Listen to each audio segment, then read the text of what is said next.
আসসালামু আলাইকুম রহমতুল্লাহি ওবরকাতুহ। সম্মানিত দর্শক, বিএনপির সঙ্গে চীনের একটা ঐতিহাসিক সম্পর্ক ছিল এবং বঙ্গবন্ধুর নির্মম হত্যাকাণ্ডের পর বিএনপি যখন ক্ষমতায় এলো তখনই কিন্তু চীন প্রথম বাংলাদেশকে স্বীকৃতি দিল এবং বাংলাদেশের স্বাধীনতা যুদ্ধে তারা সরাসরি বিরোধিতা করেছে, প্রবলভাবে বিরোধিতা করেছে। এর কারণ হলো পাকিস্তান তাদের কৌশলগত বন্ধু, ঐতিহাসিকভাবে সেই পাকিস্তান স্বাধীন হওয়ার পর থেকে। তো তারা সবসময় বন্ধুকে মিন করে, বন্ধুর পাশে থাকে এবং দেখেন পাকিস্তান এবং চীনের যে বন্ধুত্ব, এটি এই গত সেই 70 বছর 75 বছরে একটু কমেনি, বরং ডে বাই ডে আরও বেড়ে চলেছে। তো চীনের যে চরিত্র, তারা সবসময় বন্ধুত্ব রক্ষা করে, প্রতিবেশীদের সাথে তাদের সম্পর্ক খুব ভালো থাকে, একমাত্র ভারত ছাড়া। চীনের পাকিস্তানের সাথে তাদের ভালো সম্পর্ক, তারপরে নেপালের সাথে তাদের খুব ভালো সম্পর্ক, শ্রীলঙ্কার সাথে সরাসরি তাদের নাই কিন্তু ভালো সম্পর্ক, এরপরে তাদের রাশিয়ার সাথে ভালো সম্পর্ক, এবং সিআইএস কান্ট্রিগুলো যে সমস্ত তুর্কমেনিস্তান, কাজাকিস্তান, উজবেকিস্তান, কিরগিজস্তান, এই সমস্ত দেশের সাথে তাদের যে সীমান্ত রয়েছে, এমনকি চীনের সাথে, আফগানিস্তানের সাথে তাদের যে যোগাযোগ রয়েছে, আমার এই মুহূর্তে সরাসরি তাদের সীমান্ত কতটুকু আছে আমি বলতে পারবো না। তো অলমোস্ট সবার সাথে কিন্তু তারা একটা ভালো সম্পর্ক রক্ষা করে চলছে, কেবলমাত্র ভারত ছাড়া। এর কারণ হচ্ছে ভারতের সাথে চীনের যে দ্বন্দ্ব, সেই কুষাণ রাজ কনিষ্কর আমল থেকে। এরপর মঙ্গলরা, মানে চেঙ্গিস খান এবং তার পরবর্তী বংশধররা বহুবার চেষ্টা করেছে, শত শত বছর ধরে তারা ভারত আক্রমণ করার চেষ্টা করেছে।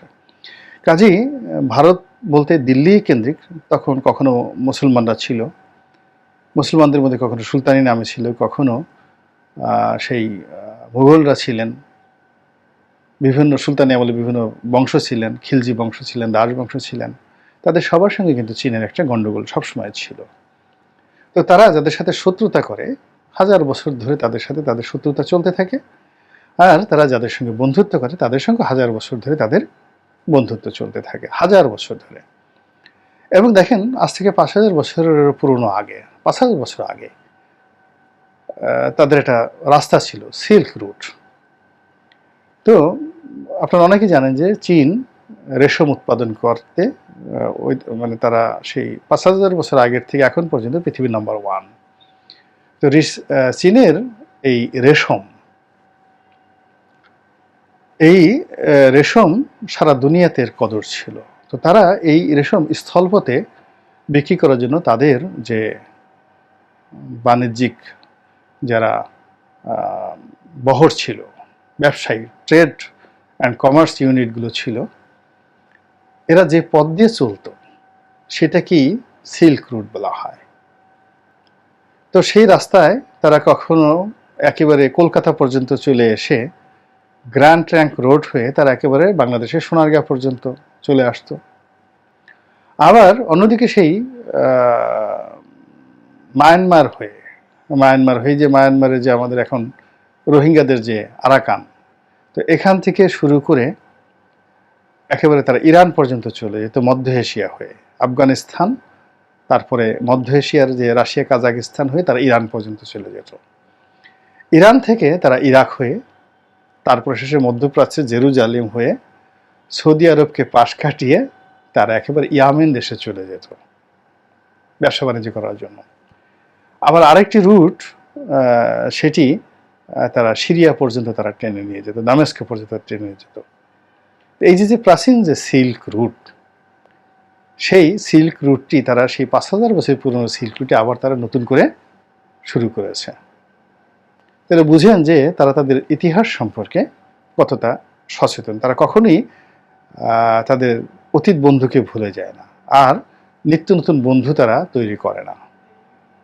এই হলো চীনা জাতির বৈশিষ্ট্য। যারা চীন দেশে গিয়েছেন, ভ্রমণ করেছেন এবং চীনাদের আতিথ্যতা নিয়েছেন, তারা এই জিনিসটি খুব ভালো করে জানেন। তো সেই দিক থেকে চীনের সঙ্গে বিএনপির একটা ঐতিহাসিক সম্পর্ক আছে, যেখানে অভিমান তৈরি হয়েছিল বিএনপি যখন ক্ষমতায় ছিল। তখন আমেরিকার দুষ্ট বুদ্ধিতে এই যে এখন এবার যেভাবে মই দিয়ে বিএনপিকে গাছে উঠিয়ে আবার মই সরিয়ে নিয়েছে, এরকম একটা দুষ্ট বুদ্ধি আমেরিকা দিয়েছিল। চীনের যে জাতশত্রু তাইওয়ান, আমেরিকার কৌশলগত পার্টনার, তাইওয়ানের একটি কনসুলেট অফিস বাংলাদেশে খোলার ব্যাপারে বিএনপি সিদ্ধান্ত নিয়েছিল এবং তখন থেকে বিএনপির সাথে একটা সম্পর্কটা টানাপোড়েন সৃষ্টি হয়। তো সেটি বিএনপি বুঝতে পেরেছে, চীনও বুঝতে পেরেছে যে এটা ইট ওয়াজ এ সিঙ্গেল কেস। এরপর চীন বাংলাদেশে যারা ক্ষমতাসীন সংগতির কারণে তাদের সাথে ব্যবসা বাণিজ্য করে, কিন্তু যেহেতু তারা দীর্ঘদিনের যারা বন্ধু তাদের বাইরে ট্রেডিশনালি তারা যায় না। আপনি বাঙালি রমণীর দেখেন, বাঙালি মেয়েদের সাথে আপনি প্রেম করতে যান, অনেক কিছু আপনার লাগবে, সময় দিতে হবে, চিঠি দিতে হবে, ফুল দিতে হবে। কিন্তু আপনি ইউরোপে যান, 1 মিনিটে কোনো ডিস্কো ক্যাবারে বা কোনো রাস্তার পাশে পাব, যে ছোটো ছোটো মদের দোকান আছে, সেখানে আপনার কোনো একটা মেয়ের সাথে পরিচয় হলো, 10 মিনিটে আপনি তাকে অফার দিলেন যে চলো আজকে রাতে আমরা একসাথে হোটেলে কাটাই বা আমার বাসায় কাটাই, ও শিওর বলে মেয়েটা আপনার সঙ্গে চলে যাবে। কিন্তু যদি আপনি কোনো বাঙালি মেয়েকে যদি আপনি হাত দেন, সে তো 300 দিন 1 বছর শুধু কাঁদতেই থাকবে যে আমার হাত দিল কেন। তো এরকম চীনা জাতির কতগুলো পিউরিটি রয়েছে, তাদের স্বচ্ছতা রয়েছে। তো সেটা হলো তারা সবসময়ই তাদের সম্পর্কটাকে বজায় রাখে। তো সেই সম্পর্কের প্রেক্ষিতে এখন বিএনপি বুঝে গেছে যে আসলে তাদের কার সঙ্গে বন্ধুত্ব করতে হবে।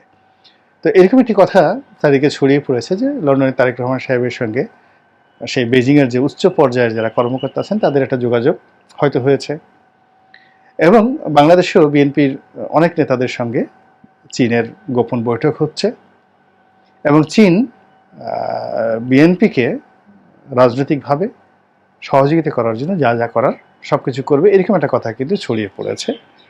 সত্য বা মিথ্যা এটা আমরা এখনো বলতে পারবো না, বাট এরকম একটা কথাবার্তা ছড়িয়ে পড়েছে।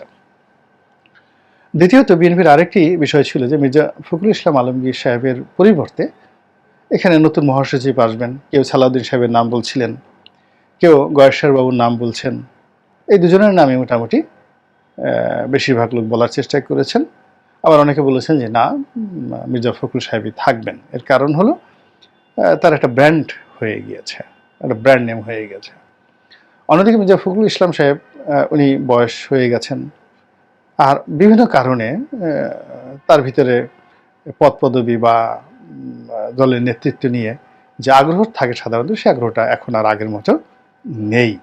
এটা সুযোগ যারা সমালোচকরা নিয়েছেন, তারা বিভিন্ন রকম যারা গুজব রটিয়েছিলেন, সেই গুজব একেবারে সম্পূর্ণ নষ্ট হয়ে গেছে যখন আমরা জানলাম যে বেগম জিয়ার সঙ্গে মির্জা ফখরুল সাহেবের 1-to-1 দীর্ঘ বৈঠক হয়েছে। এটা নজিরবিহীন বৈঠক হয়েছে, এবং বেগম জিয়া শুধু তার সঙ্গে বৈঠক করেনি, তিনি আসম আব্দুর রব থেকে শুরু করে যারা রাজনৈতিক নেতৃবৃন্দ রয়েছেন, তিনি খুব অসুস্থ, তার যে ওজন কমে গেছে মারাত্মকভাবে। আপনারা তো জানেন যে বেগম জিয়া আল্লাহ রাব্বুল আলামিনের অশেষ দয়ায় যথেষ্ট সুন্দরী, এবং আল্লাহ তাকে সুন্দর একটি স্বাস্থ্য ছিয়েছেন, এবং তিনি যখন একটা চেয়ারে, বড় একটা চেয়ারে বসতেন, পুরো চেয়ারটা জুড়ে তিনি বসতেন, চেয়ারের কোনো জায়গা খালি থাকতো না। তো সেই মানুষটা এখন শুকিয়ে কাঠ হয়ে গেছেন, হাত পা বাঁকা হয়ে গেছে।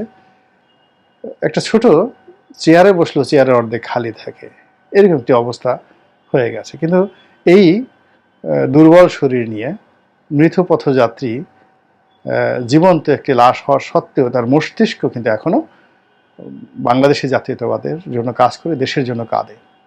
তিনি নিজের জীবন পরিবারকে বাদ দিয়ে তিনি এখনও দলের কথা ভাবেন, দেশের কথা ভাবেন, এবং এই কারণে তিনি এই সময়ের মধ্যে রাজনৈতিক নেতাদের সঙ্গে এই অবস্থাতে তিনি যোগাযোগ রক্ষা করছেন এবং মির্জা ফখরুল সাহেবের সাথে যোগাযোগ রক্ষা করছেন। এবং মির্জা ফখরুলের সাথে যে এই বৈঠকটিতে 3-4টি গুরুত্বপূর্ণ বিষয় যারা রাজনৈতিক বিশ্লেষক তারা বর্ণনা করার চেষ্টা করছে। সেটি হলো যে তিনি সম্ভবত মির্জা ফখরুল সাহেবকে দায়িত্ব পালন করার জন্য নির্দেশনা দিয়েছেন।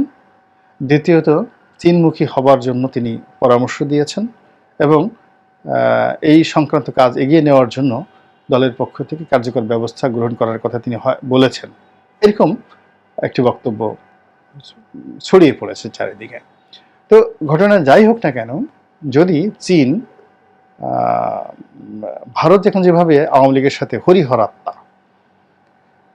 হয়ে পড়েছে, এবং ভারত এবং আওয়ামী লীগের যে সম্পর্কটি, এই সম্পর্কটিকে আলাদা রেখে এবং ভারতকে সম্পূর্ণ অ্যাভয়েড করে, তার সাথে শত্রুতার দরকার নেই কিন্তু তার বন্ধুত্ব আশা না করে চীনের সঙ্গে একটা গভীরতম সম্পর্ক স্থাপন করা যায়। এবং চীনের যে বলয়টি রয়েছে, ইরান, সৌদি আরব এবং সংযুক্ত আরব আমিরাত, কাতার, এই বলয়টিকে যদি বিএনপি গ্রহণ করতে পারে এবং তাদের সাথে প্রতিনিধি বিনিময় করে, যোগাযোগ করে দেশে এবং দেশের বাইরে, আমি মনে করি যে এই মুহূর্তে এটা বিএনপির জন্য অনেকটা ভালো হবে এবং চীনের জন্য এটা অনাগত ভালো হবে, এবং আলটিমেটলি এটি আওয়ামী লীগের জন্য একটি হতাশাব্যঞ্জক কাজ হবে। এর কারণ হলো রাজনীতি তো একদিনের জন্য নয়, আর রাজনীতির জয় পরাজয় এটিও পার্মানেন্ট নয়। আজ যিনি পরাজিত কালকে তিনি বিজয়ী হবেন, আজ যিনি বিজয়ী হলেন কাল তিনি পরাজিত হবেন, এটি রাজনীতির নিয়ম।